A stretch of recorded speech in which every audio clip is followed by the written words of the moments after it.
जबलपुर के सक्रिय, समर्पित और नवाचारी शिक्षकों के माध्यम से तैयार किए गए हमारे सायंकालीन पाठ्य वस्तु आधारित शिक्षण के प्लेटफॉर्म पर हमारी आज दिनांक 27 अक्टूबर को निष्ठा ऑनलाइन शिक्षक प्रशिक्षण कार्यक्रम के प्रथम मॉड्यूल पर हमारी लर्निंग आधारित है और आज इसके ऊपर हम विस्तृत चर्चा करेंगे। आज के इस निष्ठा प्रशिक्षण कार्यक्रम में एक्सपर्ट के रूप में हमारे साथ उपस्थित हैं शालिनी दुबे मैम। दुबे मैम शासकीय माध्यमिक शाला गोविंदगंज जबलपुर में पदस्थ हैं। साथ ही हमारे हैं श्रद्धा अग्रवाल मैम, जो कि माध्यमिक विद्यालय पोली पाथर जबलपुर में पदस्थ है। तो आज के इस बेहतरीन लर्निंग के प्रारंभ में मैं प्रमोद श्रीवास्तव, विकासखंड अकादमिक समन्वयक, नगर शिक्षा केंद्र 1 जबलपुर, हमारे साथ गूगल मीट में जुड़े हमारे एक्सपर्ट शालिनी दुबे मैम, श्रद्धा अग्रवाल मैम तथा यूट्यूब में जुड़े आप सभी शिक्षक साथियों का भावभीना स्वागत करता हूं। अब पढ़ाई नहीं रुकेगी कि अपने स्लोगन के साथ निष्ठा कार्यक्रम पर हम प्रश्नोत्तरी के माध्यम से अपने एक्सपर्ट से विस्तार से चर्चा करें। इसके पूर्व यहां आपको यह बताना आवश्यक है कि निष्ठा जो प्रशिक्षण का हमारा नाम है, यह एक एब्रीविएटेड फॉर्म है, एक संक्षिप्त रूप है, जिसका फुल फॉर्म है national initiative for school heads and teachers holistic advancement. इसका मतलब स्कूल प्रमुखों और शिक्षकों की समग्र उन्नति के लिए राष्ट्रीय पहल। तो इस पहल के ऊपर जेनरिक विषय पर 3 मॉड्यूल हमें 31 अक्टूबर तक के लिए मिले थे और इन मॉड्यूलों से जो हमने सीखा है उसे अपने बच्चों और कक्षा तक लेकर हम कैसे जाएं, इन सीख को अपने अनुभव के साथ जोड़कर बच्चों में कैसे इसे सीखने और सिखाने हेतु प्रयोग करें, इस हेतु हमने आज का यह विषय अपना निष्ठा का लिया है, जो एक विस्तृत परिचर्चा के माध्यम से, प्रश्नोत्तरी के माध्यम से आपको रिकॉल कराएगा ट्रेनिंग का वह प्रथम मॉड्यूल जो आपने बहुत ही तन्मयता के साथ सीखा है। तो चलिए हम अपनी चर्चा को प्रारंभ करते हैं और प्रश्न है श्रद्धा जी आपके लिए कि जो हमारा निष्ठा का प्रथम मॉड्यूल है वो किस विषय वस्तु पर आधारित है और उसके उद्देश्य क्या रखे गए हैं। जी सर, सभी को पहले मेरा बहुत बहुत नमस्ते। जैसा आपने पूछा सर कि हमारा जो निष्ठा का प्रथम मॉड्यूल है उसका नाम है पाठ्यचर्या और समावेशी शिक्षा। ये मॉड्यूल हम सभी शिक्षकों के लिए बहुत ही महत्वपूर्ण है और जैसे हम उद्देश्यों की अगर बात करें तो जैसे हम क्लास में पढ़ाते हैं और हमें कुछ बच्चों के लर्निंग आउटकम निर्धारित करते हैं कि हमारा बच्चा जब पढ़ेगा, हमारी बात को समझेगा, अच्छे से हम पढ़ाएंगे तो वो क्या सीखेगा। वैसे ही इस मॉड्यूल के भी कुछ उद्देश्य निर्धारित किए गए हैं ताकि हमारा शिक्षक जब विधिवत इन टॉपिक्स को अच्छे से पढ़ता है तो निश्चित रूप से इन उद्देश्यों को वो पा जाता है, इन जो लक्ष्य है उनको निर्धारित लक्ष्यों के पास पहुंच जाता है। तो मैंने जो समझा है इस मॉड्यूल से कि क्या उद्देश्य हैं वो मैं आपके समक्ष प्रस्तुत कर रही हूँ। जैसे कि पहला उद्देश्य हमारा ये है इस मॉड्यूल का कि हम विभिन्न शैक्षिक जो शब्दावलियां हैं, जैसे कि राष्ट्रीय नीति है, हमारी राष्ट्रीय शिक्षा नीति, राष्ट्रीय शिक्षा की रूपरेखा क्या है, इसी तरह आपका पाठ्यचर्या क्या होती है, पाठ्यक्रम क्या होते हैं, पाठ्य वस्तु और जो हमारे लर्निंग आउटकम्स हैं, इन शब्दावलियों से हम परिचित हो पाएंगे। साथ ही इनके बीच पारस्परिक क्या संबंध है, ये एक दूसरे को कैसे प्रभावित करते हैं, इनके बारे में भी हम जानने में सक्षम हो पाएंगे। इसके अलावा अगला जो उद्देश्य है इस आपका मॉड्यूल का, वो उद्देश्य है कि जो हमारी राष्ट्रीय पाठ्यचर्या की रूपरेखा है, एनसीएफ नेशनल करिकुलम फ्रेमवर्क 2005, उसके क्या परिदृश्य हैं और उसका क्या प्रभाव हमारी पाठ्य पुस्तकों पर, पाठ्यक्रम पे क्या पड़ रहा है, क्या उनका प्रभाव किस प्रकार से प्रभावित होती हैं, उसके संबंध को भी हम जानने में सफल हो पाएंगे। इसके बाद हमारा अगला उद्देश्य है इस मॉड्यूल का समावेशी शिक्षा। हम एक समावेशी कक्षा में सभी प्रकार के बच्चों की भिन्नताओं को साथ लेते हुए किस प्रकार की रणनीति बनाएं, हम एक सफल रूप से हम एक समावेशी कक्षा को संचालित कर पाए, हम इस मॉड्यूल के बाद निश्चित ही इस लक्ष्य को पा सकेंगे। अगला जो उद्देश्य है वो ये है इस मॉड्यूल का कि हम जैसे विशेष आवश्यकता वाले विभिन्न प्रकार के बच्चे हमारी कक्षा में होंगे, विभिन्न भिन्नता वाले बच्चे होंगे, तो उनके लिए हमें अपने कौशलों को किस प्रकार से सुदृढ़ करना है, कैसे हम अपने कौशलों को विकसित करें ताकि हम अपने बच्चों को सही ढंग से जो हमारे लर्निंग आउट गोल्स हैं उसको हम प्राप्त कर सकें। ये इस मॉड्यूल में विधिवत रूप से बताया गया है और यही हमारे इस मॉड्यूल के लक्ष्य हैं। जी बहुत अच्छा। इसी क्रम में शालिनी मैम, आपसे यह जानना चाहेंगे कि जो जैनरिक विषय पर आधारित ये जो हमारा प्रथम मॉड्यूल था, पाठ्यचर्या और समावेशी शिक्षा, इसमें शिक्षकों के लिए भी कुछ सामग्री प्रस्तावित की गई है, तो उसकी रूपरेखा किस प्रकार बनाई गई है? शालिनी मैम। जी सर, सभी को नमस्कार। जिस तरह से श्रद्धा मैम ने बताया कि हम जो भी सामग्री है उसको एक दूसरे से संबंधित करके ही आगे बढ़ सकते हैं। तो हमारे प्रथम मॉड्यूल में शिक्षकों के लिए जो प्रस्तुत सामग्री की रूपरेखा है, उसमें सबसे पहला नाम आता है राष्ट्रीय शिक्षा नीति, फिर उसकी रूपरेखा, पाठ्यचर्या, पाठ्यक्रम, पाठ्यवस्तु, शिक्षण सहायक सामग्री और सीखने के प्रतिफल। ये पहली सामग्री है जिसके अंतर्गत हमें इन सारी चीजों को कोरिलेट करना है और कोरिलेट करके हम इनको आगे बढ़ेंगे। दूसरा जो पॉइंट है सामग्री का, वो है समावेशी कक्षा का कानूनी और नीतिगत ढांचा, किस तरह से इसका स्ट्रक्चर बना हुआ है, इसको हम पढ़ेंगे आगे। और तीसरा जो सबसे मेन पॉइंट है, जब हम कक्षा में जाते हैं, शिक्षक कक्षा में जाते हैं, तो समावेशी कक्षा के अंतर्गत हमें विभिन्न प्रकार के बच्चों की विविधताओं को स्वीकार करना है। ये तीसरा बहुत मेन पॉइंट है।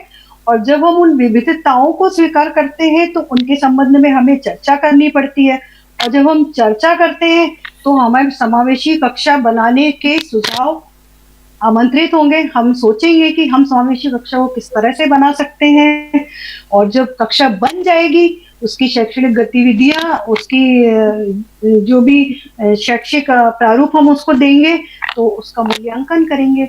इस तरह से ये 6 पॉइंट प्रथम मॉड्यूल में बच्चों के लिए समावेशी कक्षा के बच्चों की रूपरेखा को लेकर बनाए गए हैं, और इन्हीं को लेकर हमें आगे बढ़ना है। शालिनी मैम के बातों से श्रद्धा जी, एक प्रश्न यहाँ पर ये उभरता है कि मॉड्यूल को क्या इंटरैक्टिव बनाने के लिए भी किसी तरह की गतिविधियां इस मॉड्यूल में प्रस्तावित हैं?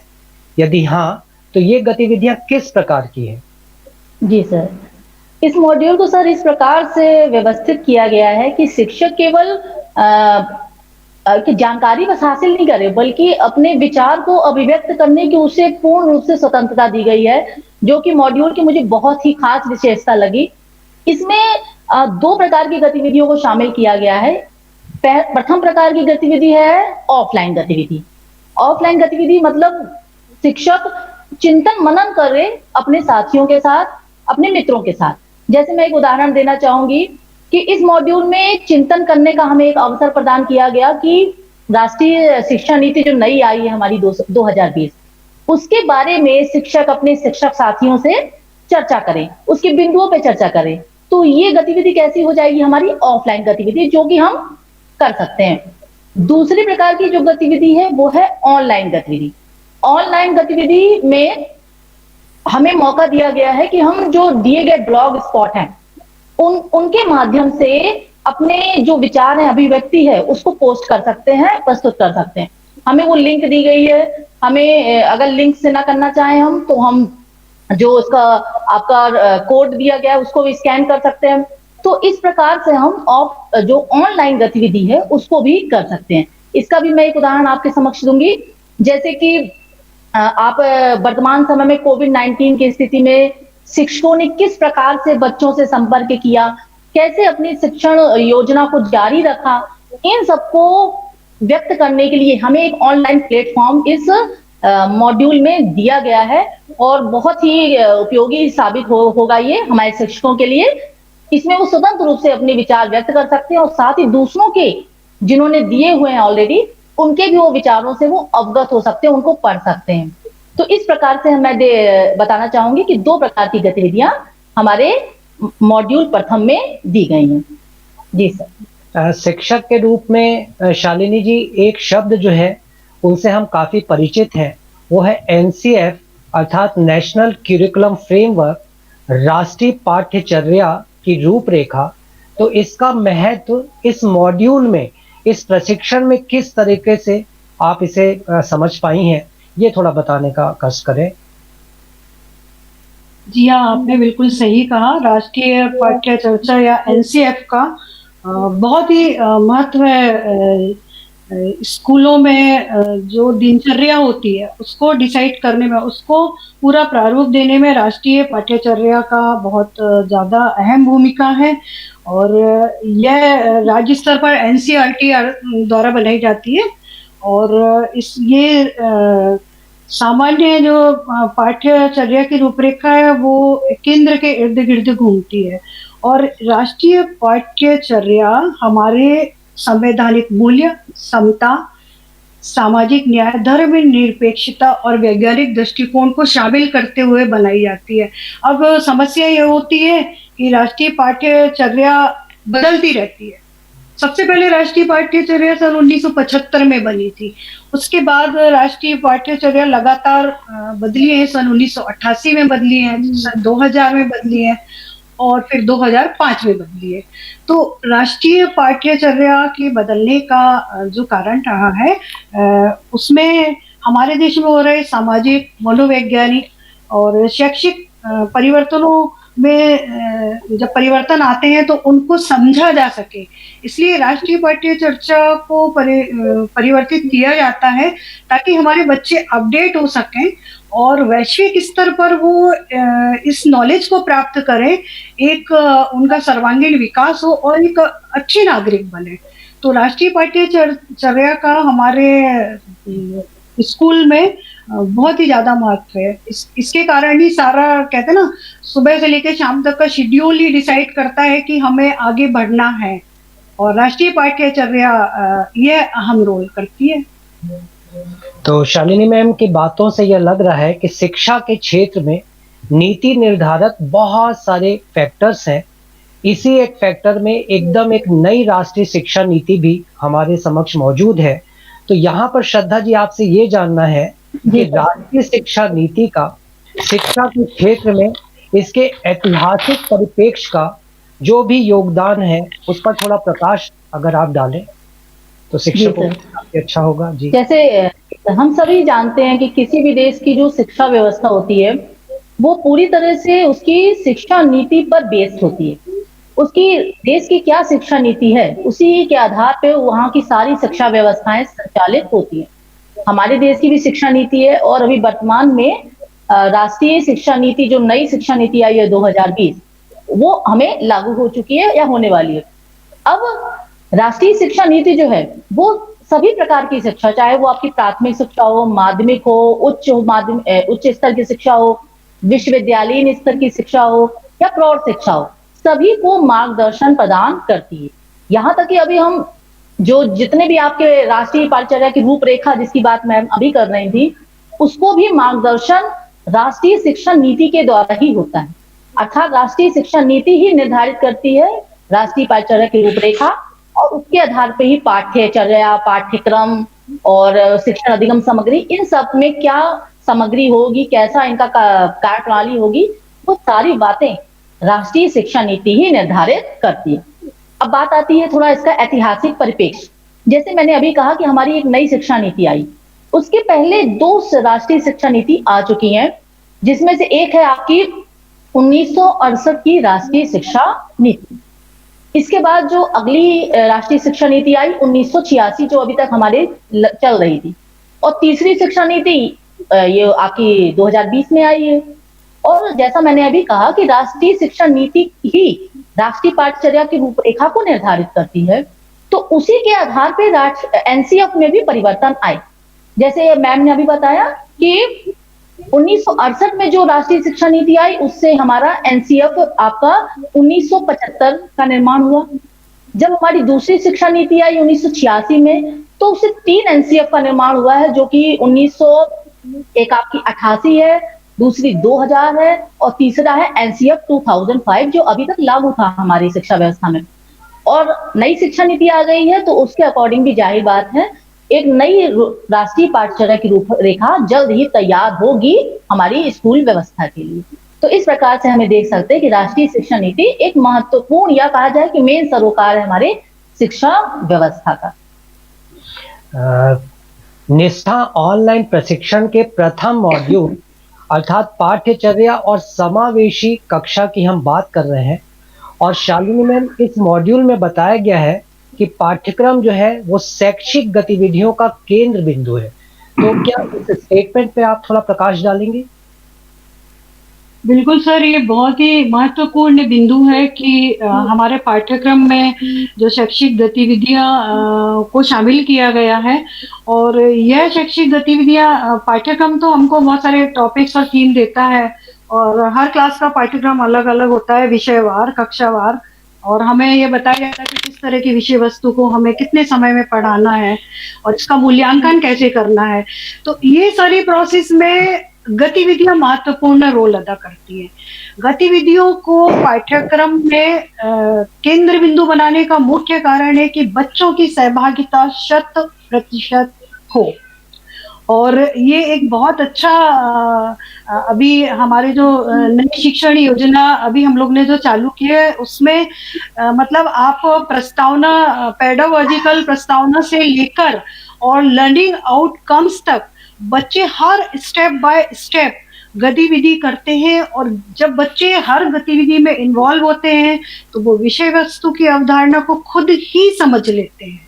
और उनको जब खुद कोई चीज समझ में आती है प्रैक्टिकल के द्वारा, गतिविधि के द्वारा, तो वो स्थायी हो जाती है। और इवन ये तक हुआ है कि लर्निंग आउटकम्स से जो गतिविधि के द्वारा उनको ज्ञान मिला है, वो ज्ञान उन्होंने व्यावहारिक जीवन में उतारा है। तो ये बहुत ही बड़ा प्लस पॉइंट है। इसके अलावा हमारे शाला में और शैक्षिक गतिविधियों के अलावा बच्चों के व्यक्तिगत और सामाजिक विकास के लिए भी ऑलरेडी बहुत सारी गतिविधियां होती हैं। वैज्ञानिक, सांस्कृतिक, सृजनात्मक, खेलकूद, स्काउट, रेड क्रॉस, योगा, इस तरह की गतिविधियां भी शामिल है, जो बच्चों का व्यक्तिगत विकास भी करती हैं। इसके अलावा और भी बहुत सारी गतिविधियां हैं, जैसे पर्यावरण के प्रति संवेदनशीलता है, अनुशासन है, कर्तव्य निष्ठा है, नियमितता है। मतलब इस तरह के जब चीजें शामिल होती है एक बच्चे के जीवन में, तो उनका सर्वांगीण विकास निश्चित ही होता है सर। तो गतिविधि का बहुत अहम रोल है पाठ्यक्रम में, और ये बहुत अच्छी बात है। और इसलिए इस शिक्षा को बाल केंद्रित बनाया है, बच्चा ही सारा कर रहा है।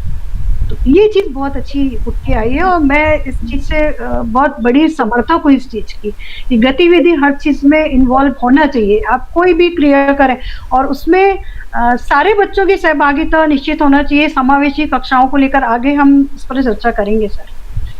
शालिनी मैम, बिल्कुल आपने सही किया। एक बहुत अच्छी कोटेशन है कि मैंने सुना, भूल गया, मैंने देखा, याद रहा, और मैंने किया, सीख लिया। तो गतिविधि की जो आपने बात करी, बिल्कुल वह उसके ऊपर यह उक्ति बहुत फिट बैठती है।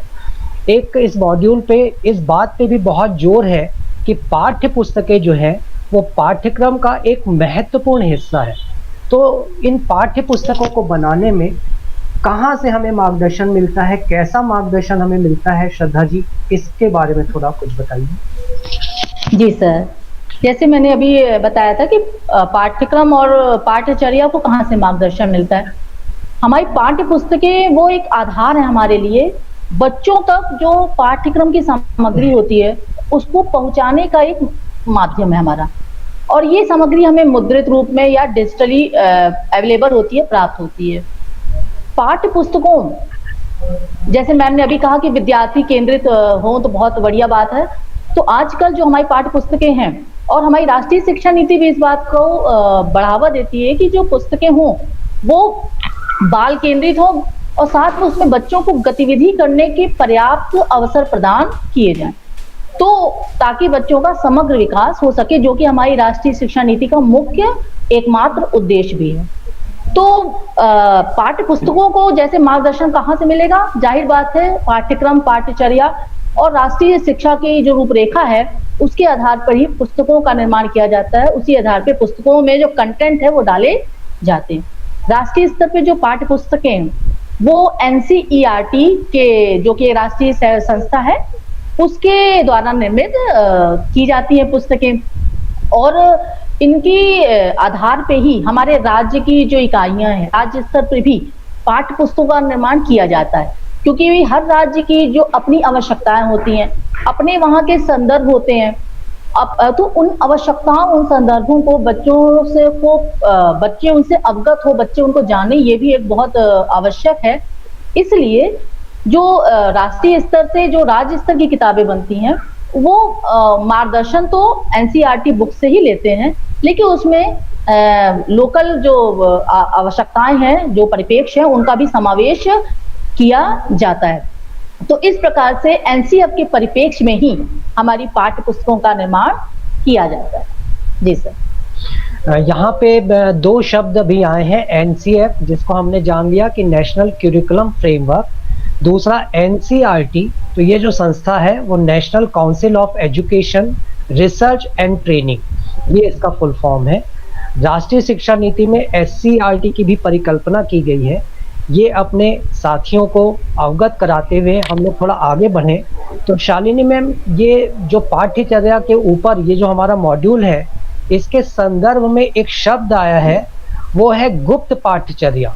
तो ये गुप्त पाठ्यचर्या ये क्या है मैम, इसके बारे में आप बताएं। सर, ये बहुत इम्पोर्टेंट है गुप्त पाठ्यचर्या। जैसे कि नाम से विदित है, गुप्त मतलब कोई चीज सीक्रेट है जिसको हम छिपा रहे हैं। तो हमारी राष्ट्रीय शिक्षा नीति का जो मुख्य उद्देश्य है वो ये है कि लिंग भेद नहीं होना चाहिए। इस उद्देश्य पर हमें ध्यान देना है। और यदि कक्षा में कोएड एजुकेशन है, बच्चे यदि लड़के लड़कियां हैं तो उन्हें अलग अलग हम बिठाते हैं।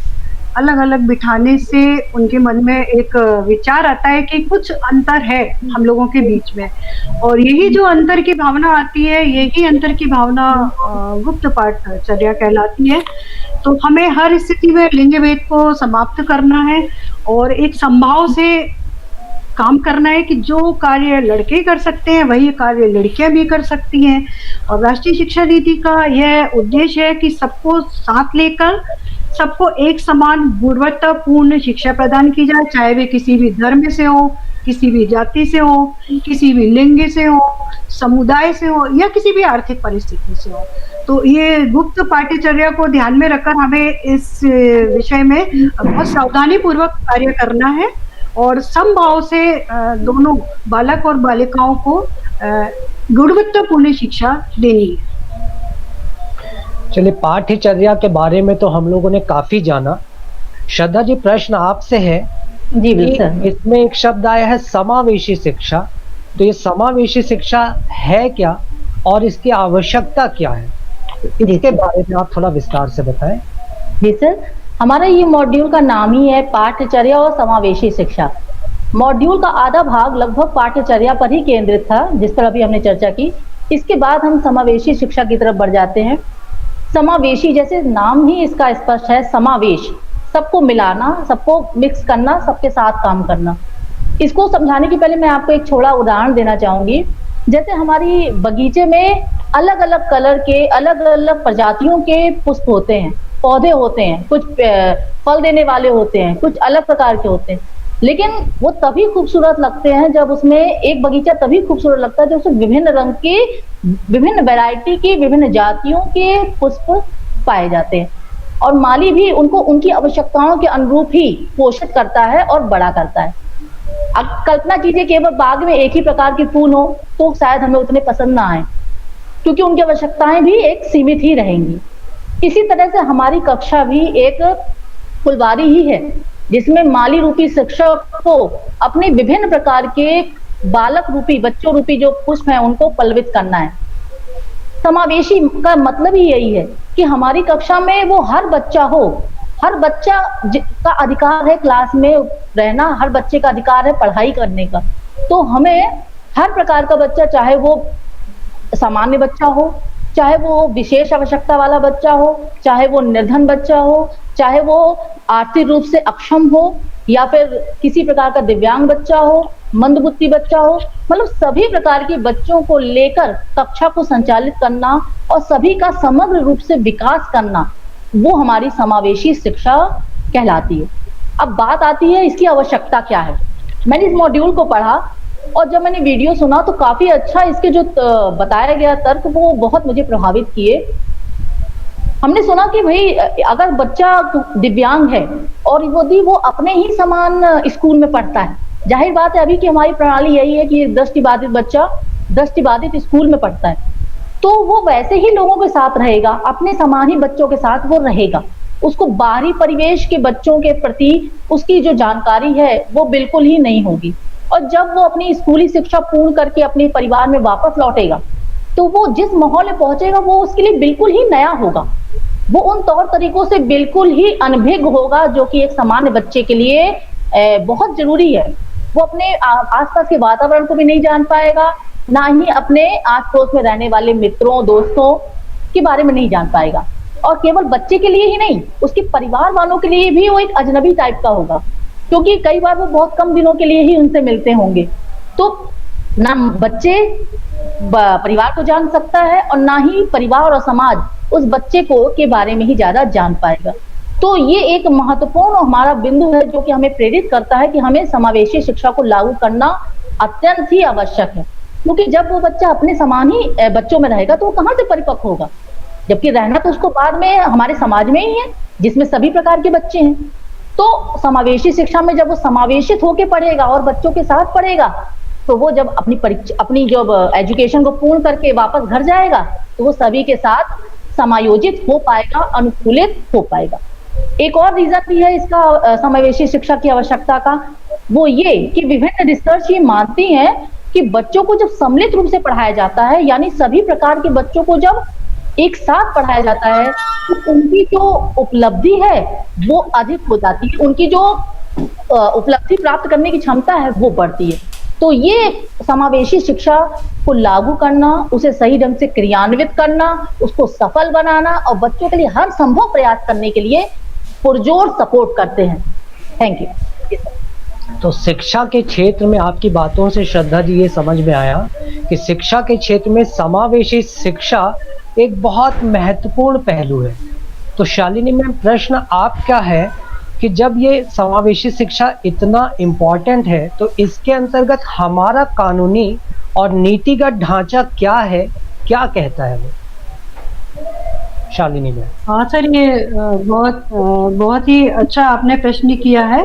समावेशी शिक्षा को हमारी सरकार ने शुरू से ही बहुत महत्व दिया है और सबसे पहले संविधान संशोधन अधिनियम 2002 के अनुसार पहला जो नीतिगत ढांचा बना था कि 6 से 14 आयु वर्ग के सभी बच्चों को निःशुल्क और अनिवार्य शिक्षा का मौलिक अधिकार है।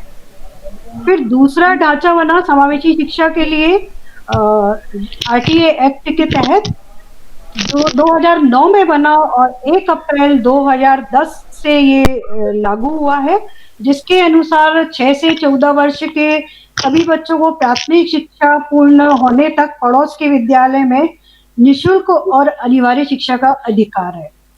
फिर तीसरा समावेशी शिक्षा के लिए नीतिगत ढांचा बना कि बहुत सारे बच्चे होते हैं जो देख सकते हैं, बोल सकते हैं, सुन सकते हैं, पर वो चल फिर नहीं सकते हैं।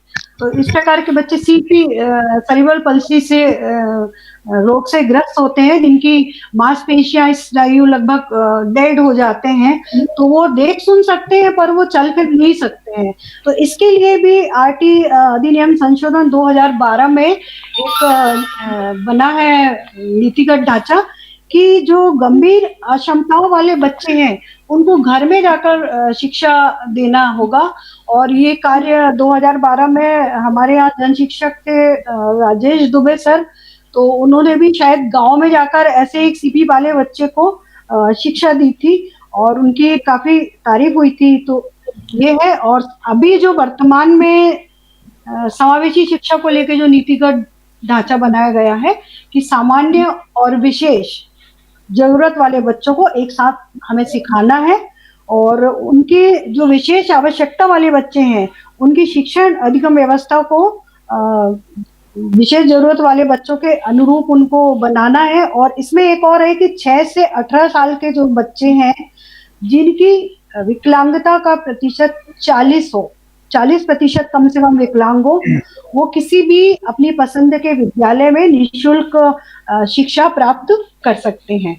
और इसके अलावा 5वां जो नीतिगत ढांचा है, जो हमारे एनसीएफ ने पाठचर्या को लेके बनाया है कि बच्चों के लिए समावेशी और सार्थक अनुभव बनाने के महत्व को बताते हुए कहा है कि सीखने की प्रक्रिया में एक मौलिक बदलाव लाने की ज़रूरत है। सिंपल है कि आप समावेशी बच्चों को जब आप एक साथ पढ़ाएँगे, तो उनकी सीखने की प्रक्रिया में एक मौलिक बदलाव लाना ही होगा। और समावेशी शिक्षा में जब हम क्लास में जाते हैं, तो ये मौलिक बदलाव को प्रैक्टिकल रूप में लाना, इसी पर हमें ज़्यादा सोचना है और इसी की रणनीतियाँ हमको बनानी है। Thank you sir.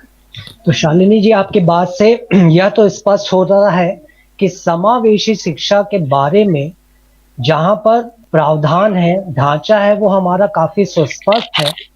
अब बात यह उठती है कि इस मॉड्यूल को सीखने के बाद, पढ़ने के बाद, क्या कोई ऐसे तर्क के बारे में हमारी समझ विकसित होती है जो शिक्षक को कक्षा में विविधता को स्वीकार करने हेतु प्रेरित करे? तो क्या ऐसे भी कोई तर्क इस मॉड्यूल में विकसित करने के अवसर दिए हैं, श्रद्धा जी? जी सर, बिल्कुल। पूरा मॉड्यूल ही हमें सोचने पे मजबूर कर देता है कि हमारी जो वर्तमान व्यवस्था है, उसमें कितने बदलाव की आवश्यकता हो गई है। जैसे कि अभी मैंने आपको 2 उदाहरण जो तर्क दिए थे कि वो तो है ही।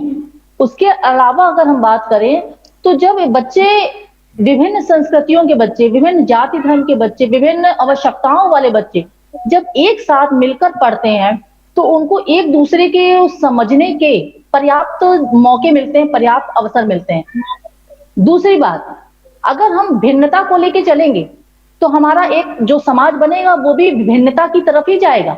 या मैं कहूं कि अगर हम अभी से विभाजित कर रहे हैं, तो हमारा एक विभाजित समाज का ही निर्माण होगा, जो कि कहीं भी हमारे देश के लिए कहीं भी अच्छा नहीं है। तो आज हम समावेशिता को बढ़ावा देंगे, तो हमारा समाज भी एक समावेशी समाज ही बनेगा, क्योंकि वही बच्चे तो बड़े होकर एक समाज का निर्माण करेंगे और उसमें सभी तरह के बच्चे होंगे, सभी तरह के लोग होंगे, तो वो एक दूसरे को अधिक बेहतर समझ पाएंगे। इसके अलावा जैसे मैंने अभी कहा था कि जब विभिन्न विविधता के बच्चे एक कक्षा में होते हैं, तो उनका समग्र विकास भी बहुत अच्छा होता है, क्योंकि उनकी उपलब्धियां भी बढ़ती है, एक दूसरे से सीखने को मिलता है, क्योंकि हर बच्चा एक यूनिक बच्चा है, उसमें कहीं ना कहीं हर एक में गुण होता है। तो कवियों के बाद भी जब बच्चे एक दूसरे से संपर्क में रहेंगे, तो एक दूसरे के गुणों को भी ग्रहण करेंगे, उनसे उनको सीखने के पर्याप्त मौके मिलेंगे, पर्याप्त अवसर मिलेंगे। तो इस प्रकार से हम देखते हैं कि समावेशी शिक्षा को लागू करना हमारी शिक्षा व्यवस्था के लिए बहुत ही महत्वपूर्ण और कारगर कदम होगा। जी सर। श्रद्धा जी के इस बात से शालिनी मैम एक प्रश्न उठता है कि अगर कक्षा में विविधता को स्वीकार किया जाएगा, तो शिक्षकों को अपने अध्यापन कार्य में भी परिवर्तन लाना होगा। तो किस प्रकार का परिवर्तन ये मॉड्यूल हमें सजेस्ट करता है, शालिनी मैम? जी सर, ये बिल्कुल सही बात है कि जब हम एक कटोरे में बहुत सारे पकवान देखते हैं, तो हमें लगता है कि हम किस पकवान को पहले यूज में लाएं। इसी तरह हमारी कक्षा में विविधताओं से भरे छात्र हैं। इसमें एक प्रेरक कहानी दी गई है, जिसमें बताया है कि एक बतख होता है, एक गिलहरी होती है और एक खरगोश होता है, जो अपने विशिष्ट गुणों के साथ अपनी विशिष्टता दर्शा सकते हैं। लेकिन जब उन्हीं तीनों जीवों को एक एनिमल स्कूल में प्रवेश दिया जाता है और उनके ऊपर जब ये पाठ्यक्रम दर्शाया जाता है कि आपको तेज दौड़ना है, कूदकना है और आपको तैरना है, तो तीनों की अलग अलग विशिष्टता है, लेकिन तीनों ये चीजें सामान्य रूप से तीनों चीजें नहीं कर सकते हैं। तो इसी तरह कक्षा में भी जब हम देखें कि बच्चे विविधताओं से भरे हुए हैं। बहुत सारे बच्चे होते हैं जो बात को जल्दी समझ जाते हैं, बहुत सारे बच्चे होते हैं जो बात को देर से समझते हैं, बहुत सारे बच्चे ऐसे होते हैं जो समझना ही नहीं चाहते हैं, बहुत सारे बच्चे ऐसे होते हैं जिनमें शारीरिक अक्षमता के कारण भी हीन भावना आ जाती है, दृष्टि बाधित होते हैं और अस्थि बाधित होते हैं, सुन नहीं सकते हैं, बोल नहीं सकते हैं। तो ये सारी विविधताओं को ध्यान में रखते हुए हमें अपने अध्यापन कार्य में बहुत ही ज़्यादा बदलाव लाना होगा। सबसे पहले शिक्षक की इसमें मैं रोल पर प्रकाश डालना चाहूँगी कि सबसे पहले तो आपको सकारात्मकता को टोटली टाइम आपको पहनना होगा। सकारात्मकता ही आपको रखनी होगी। वह बच्चा जो हीन भावना से ग्रस्त है, जो ये सोचता है कि मैं ये काम नहीं कर सकता हूँ, वो सकारात्मकता वहां पर आपको यूज करना है, विश्वास उसको दिलाना है कि आप यह काम कर सकते हैं। हर गतिविधि में हर प्रकार के बच्चों की सहभागिता को सुनिश्चित करना है और इसके लिए ऐसी गतिविधि हमको बनानी है, ऐसी शिक्षण नीति हमको बनानी है कि बच्चा पार्टिसिपेट करे। मान लीजिए एक दिव्यांग बच्चा है जो चल नहीं सकता है, पर स्पोर्ट्स का कार्यक्रम हो रहा है तो उसमें आप उसको एम्पायर बना दें, मतलब वो उसमें पार्टिसिपेट कर रहा है।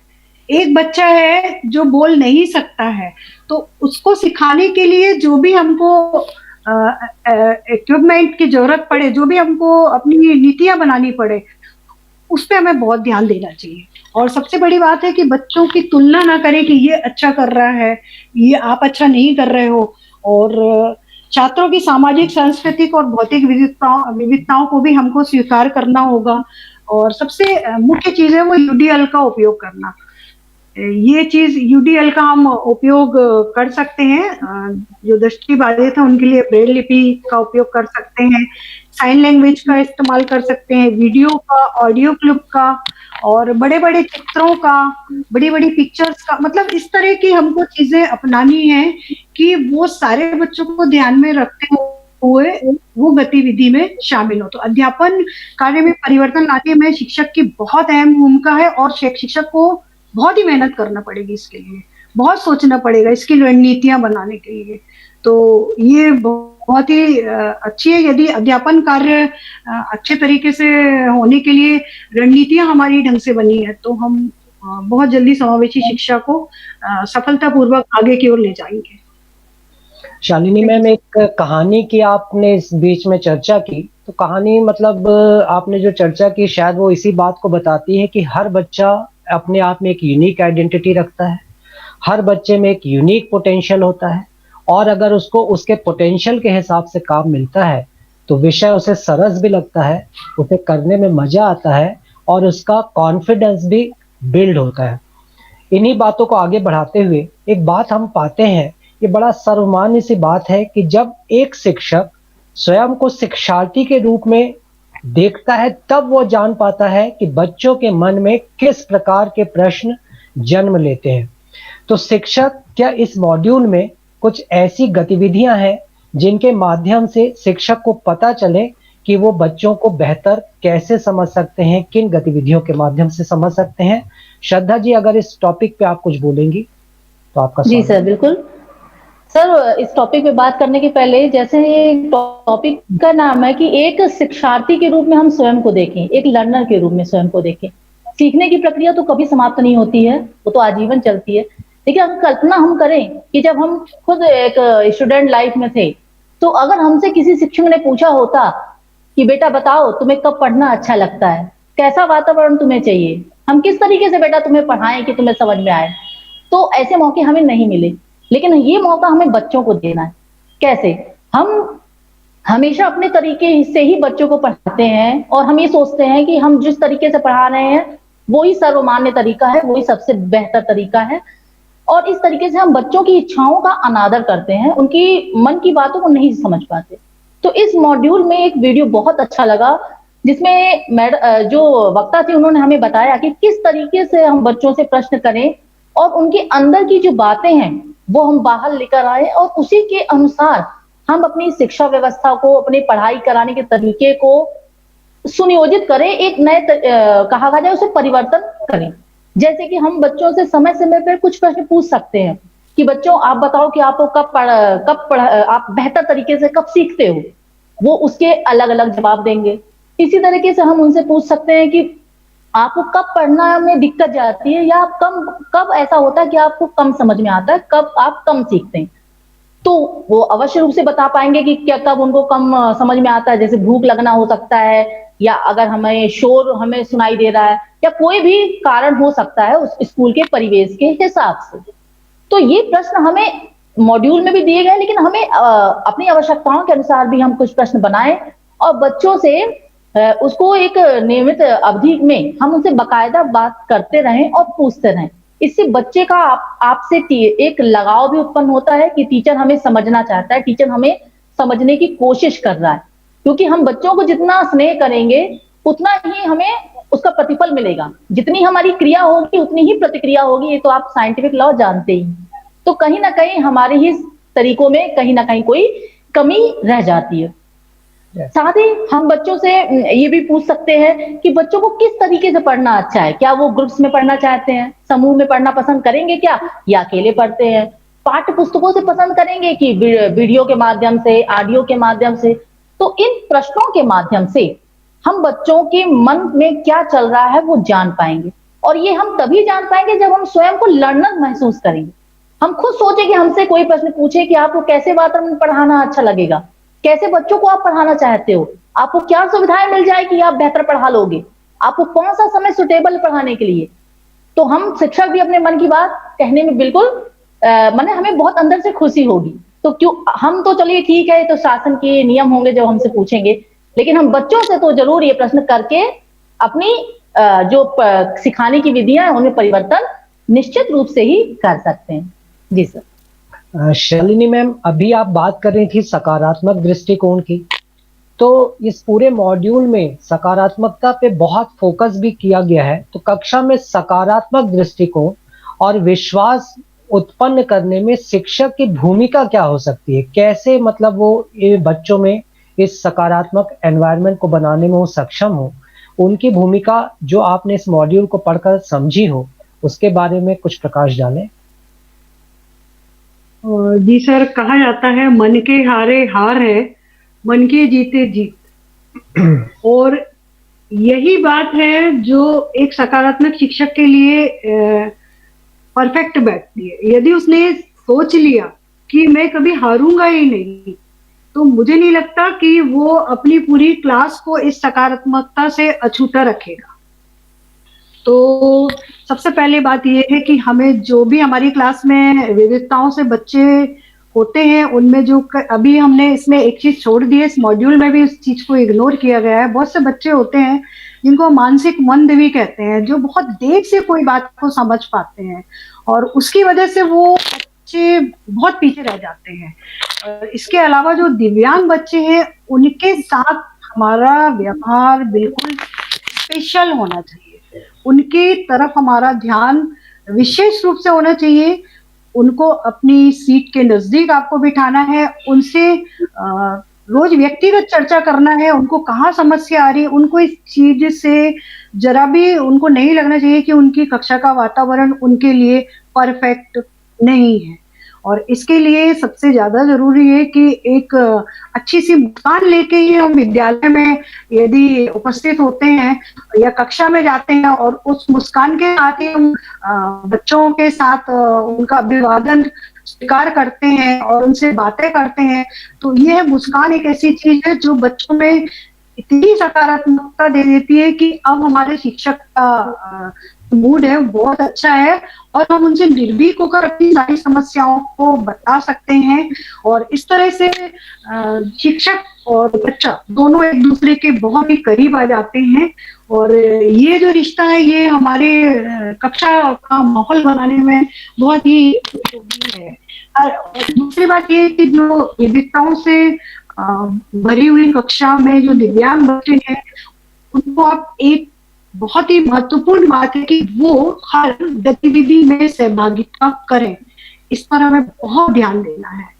जैसे ही वो देखते हैं कि एक सामान्य बच्चा उस गतिविधि में पार्टिसिपेट कर रहा है और उन्होंने भी उस गतिविधि में पार्टिसिपेट किया है, तो वो जो एक हीन भावना लेकर कक्षा में आते कि मुझे मैं ये नहीं कर पाऊंगा शायद, लेकिन जब वो काम वो कर लेता है शिक्षा की सकारात्मकता और विश्वास के कारण, तो वह बच्चा हर गतिविधि में, हर क्रियाकलाप में अपने को आगे बढ़ाने के लिए मैं यह काम करूंगा। कक्षा में सकारात्मक दृष्टिकोण विश्वास के लिए बहुत अच्छी सोच है ऋषि। ठीक शालिनी मैम, बहुत बढ़िया। कक्षा में शिक्षण और अधिगम से संबंधित एक शब्द आया है यूडीएल। यूडीएल का मतलब है यूनिवर्सल डिजाइन ऑफ लर्निंग, सीखने का सार्वभौमिक सिद्धांत। तो यह सिद्धांत श्रद्धा जी आपने इस मॉड्यूल को किया, तो इस सिद्धांत से कौन सी अवधारणा आप समझ पाई, उसके बारे में थोड़ा विस्तार से एक प्रकाश डालिए। जी सर, जी।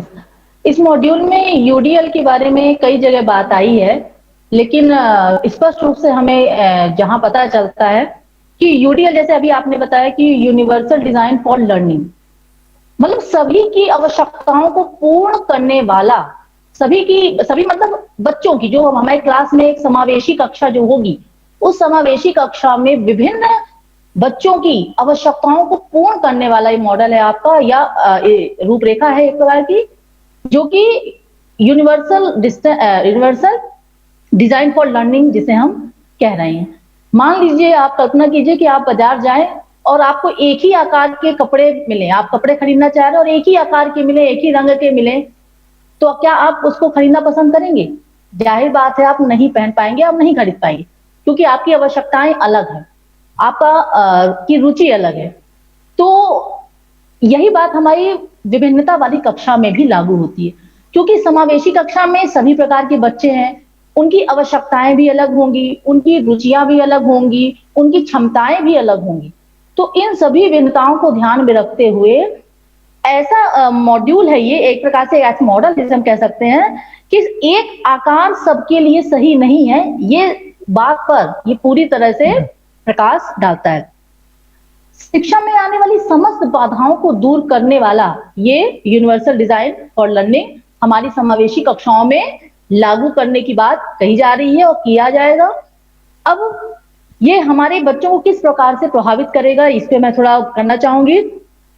यूडीएल एक लचीली विधि है, मतलब इसमें शिक्षण व्यवस्था हमारी एक परंपरागत जो तरीके हम अपनाते हैं उससे बिल्कुल अलग होगी। अब मैंने कहा कि बच्चे अलग अलग प्रकार के होते हैं, कुछ बच्चे हमें वैसा रिस्पॉन्स नहीं देंगे जैसा हमें एक नॉर्मल बच्चा देता है, तो हमें हर प्रकार के रिस्पॉन्स को लेना है। हो सकता है बच्चा बोल के रिस्पॉन्स दे रहा है, हो सकता है बच्चा हमें लिखकर अपनी प्रतिक्रिया देता है, कोई बच्चा ऐसा हो सकता है जो एक्टिविटी के माध्यम से अपनी प्रतिक्रिया दे पाए। तो हमें सभी बच्चों को बढ़ाना है, आगे के सभी अवसर उसको प्रदान करना है। इसी तरीके से यूडीएल ये भी मानता है कि जब तक बच्चे के पास जानकारी पहुंचेगी नहीं, वो आगे नहीं बढ़ सकता, वो उसको ग्रहण नहीं कर सकता। तो जानकारी पहुंचाने के भी अलग अलग माध्यम होना आवश्यक है, केवल किताबी माध्यम नहीं, क्योंकि कई बच्चे होंगे जो दृष्टिहीन होंगे, उनके लिए किताबों का उतना महत्व नहीं होगा, जो लिखा हुआ मैटर है।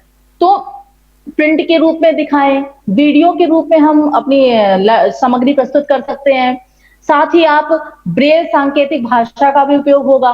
तो कहने का मतलब है कि सबके लिए सब कुछ, मेरे शब्दों में मैं कहूं तो सबके लिए सब कुछ होगा इस यूडीएल में। कोई भी बच्चा अछूता नहीं रह जाएगा, हर बच्चे को उसकी योग्यता क्षमता के अनुसार ही विषय सामग्री मिलेगी, तरीके मिलेंगे और प्रदर्शित करने के अवसर मिलेंगे। जी, तो इस हिसाब से समावेशी कक्षा में इस मॉड्यूल में दृष्टिबाधित बच्चों को समावेशित करने के भी क्या कुछ सुझाव दिए गए हैं, और अगर हैं तो शालिनी मैम बताएंगी क्या कि कौन से सुझाव इस मॉड्यूल में प्रस्तावित किए गए हैं? श्रद्धा जी, चर्चा को हम आगे बढ़ाते हैं। जी सर।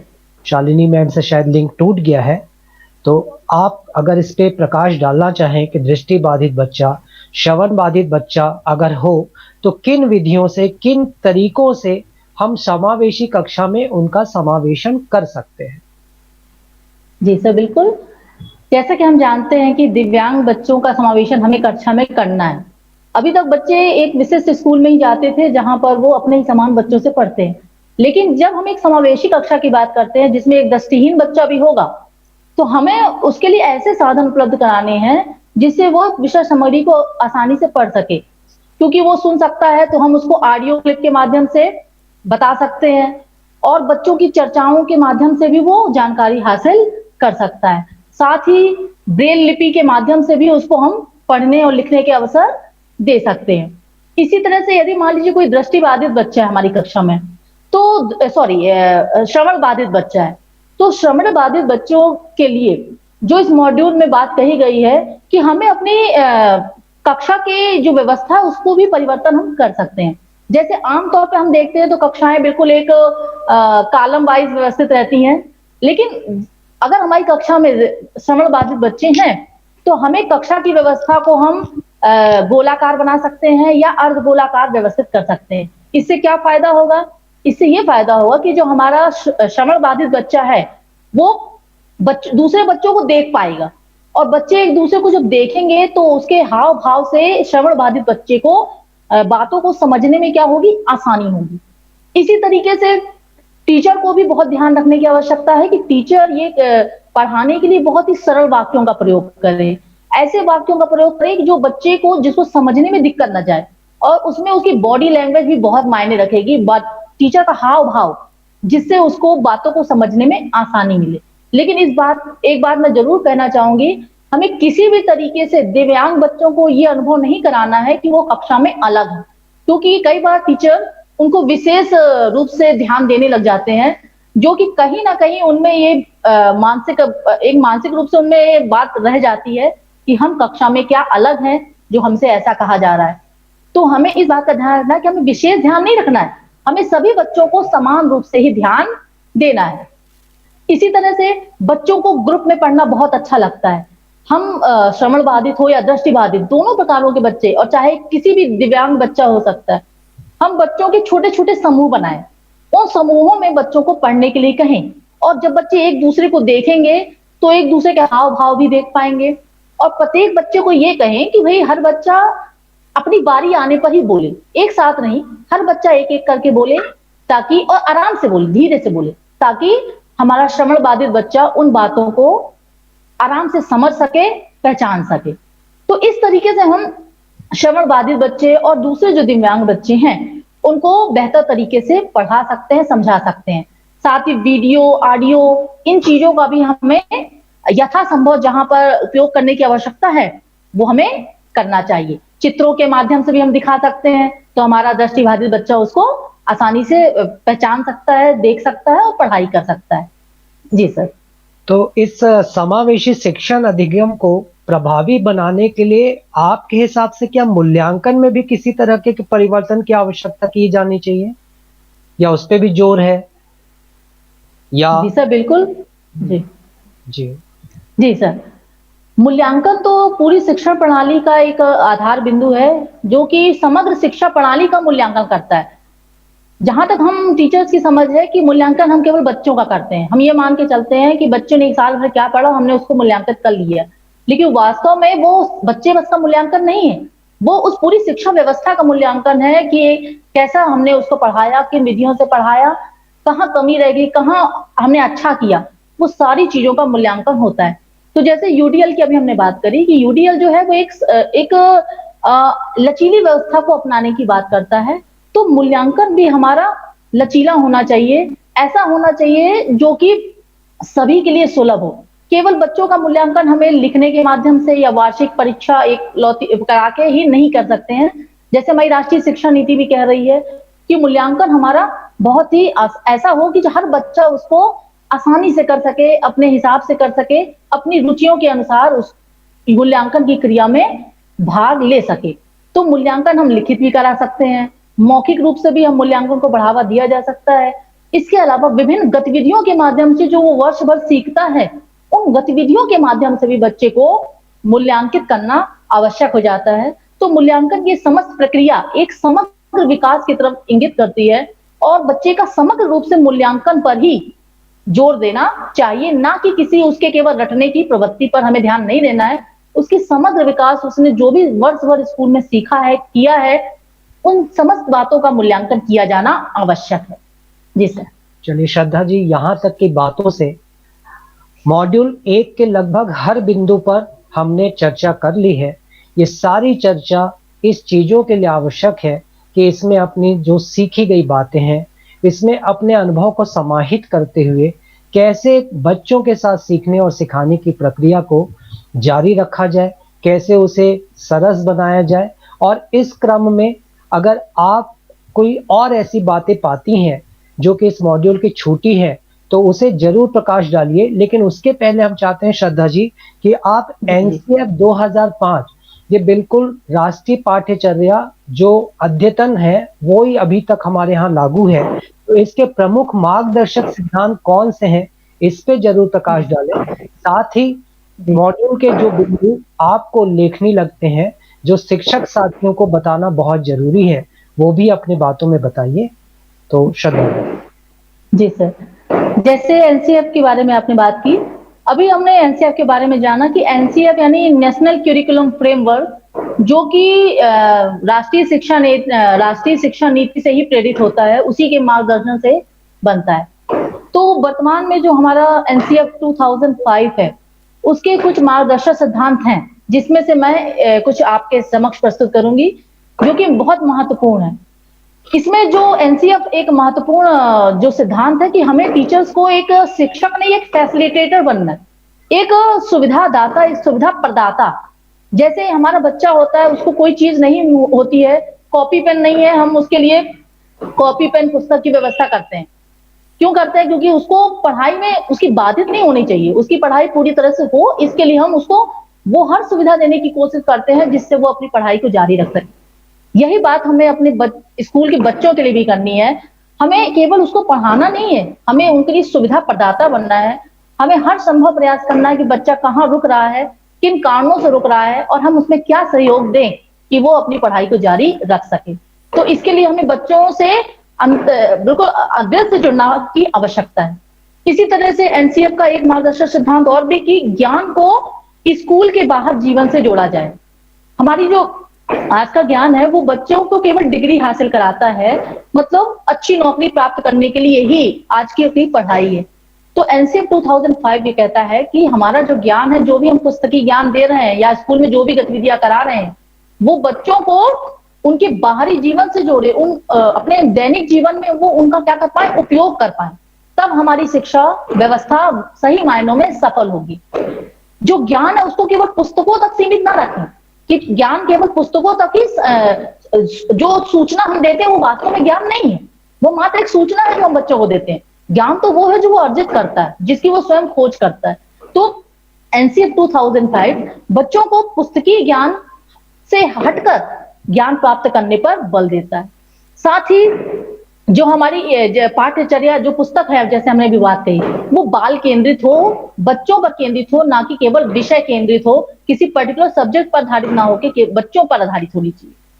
साथ ही पाठ्यचर्या में इस बात का समावेश है कि हमारी सांस्कृतिक विविधता को ध्यान में रखते हुए हमारी जो कार्य प्रणाली है उसको किया जाए, क्योंकि ताकि हमारे जो संवैधानिक मूल्य हैं उनका भी डेवलपमेंट हमारे बच्चों में हो सके। इसके लिए भी हमारी नेशनल करिकुलम फ्रेमवर्क 2005 इंगित करता है। जी सर। इसके अलावा जो आपने बात करी कि इस मॉड्यूल में मुझे क्या अच्छा लगा, अच्छा तो सर बहुत कुछ था, और लेकिन जो मुख्य रूप से जो आपकी समावेशी शिक्षा पर जो टॉपिक ही है, हमने इस मॉड्यूल में बहुत कुछ हमें जानने को मिला, हम सभी शिक्षकों को। जैसे कि समावेशी शिक्षा के बारे में अभी हमने अवधारणा सुनी बस थी, लेकिन उसको कैसे हमें कल्पना को साकार रूप देना है, कैसे हमें प्रयास करने हैं अपने बच्चों के लिए। थोड़ा मन में डर लगता है कि कैसे हम कर पाएंगे, लेकिन अगर इस मॉड्यूल को हम विधिवत हमने पढ़ा है, तो हम जरूर ही एक हमारे मन में एक मानसिक रूप से एक परिपक्वता आई है हम सभी शिक्षकों में कि हमें भविष्य में अगर ऐसी क्लास मिलती है तो हम किस तरीके से उसको कर सकते हैं। क्योंकि किसी भी चीज को क्रियान्वित करने के लिए पहले उसके बारे में जानकारी होना बहुत आवश्यक है, और ये मॉड्यूल हमें वो समस्त जानकारी प्रदान करता है, वो समस्त कारण हमें देता है कि हमें क्यों समावेशी शिक्षा को दिल से अपनाना चाहिए। ये समस्त कारण हमें इस मॉड्यूल से मिलते हैं।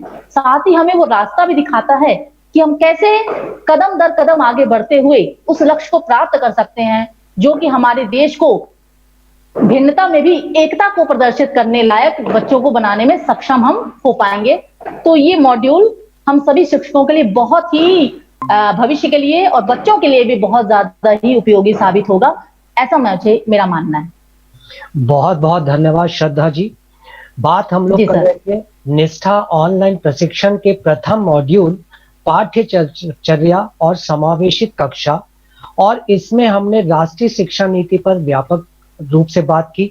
हमने राष्ट्रीय पाठ्यचर्या की रूपरेखा पे बातें की, पाठ्यचर्या पर बातें की, पाठ्यक्रम पर बातें की, और इस तरीके से इस मॉड्यूल के समस्त पहलू को हमने छूने की कोशिश की। तो आज हमारे साथ हैं शालिनी दुबे मैम और श्रद्धा अग्रवाल मैम। अगले मॉड्यूल में हम लोग फिर से आपके जो हमारा यह मॉड्यूल का दूसरा भाग है, निष्ठा प्रशिक्षण का दूसरा भाग, उसके साथ हम लोग पुनः मिलेंगे।